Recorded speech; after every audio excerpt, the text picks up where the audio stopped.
সাধারণ মানুষের। রমজান উপলক্ষে দুবাইয়ের আল আওয়ার ফল ও সবজি মার্কেটে প্রতিদিন 15,000 টন করে পণ্য আসছে। অপরদিকে আবুধাবিতে আসছে 6,000 টন পণ্য। পবিত্র রমজানের সময় স্থানীয় বাজারে যেন পর্যাপ্ত পরিমাণ পণ্য থাকে সেটি নিশ্চিত করতে সবাই কাজ করছে বলেও জানান অর্থ মন্ত্রণালয়ের ওই কর্মকর্তা।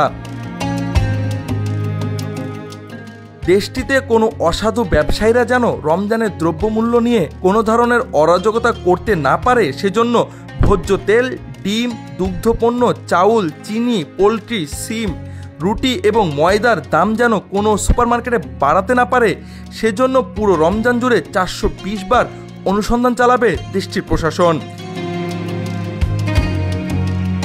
ইসলাম ধর্ম অনুসারে প্রতিটি কাজই করতে হয় একটি আদর্শ মেনে। কখনো মহানবীর দেখিয়ে যাওয়া পথে, কখনো আবার পবিত্র ধর্মগ্রন্থ আল কোরআনে যেভাবে বলা হয়েছে ঠিক সেভাবে। এই নিয়মের কারণে বিয়ে থেকে শুরু করে জীবিকা, বসবাস, আহার, আচার আচরণ সহ সব বিষয়ে পালন করতে হয় কিছু ধর্মীয় অনুশাসন।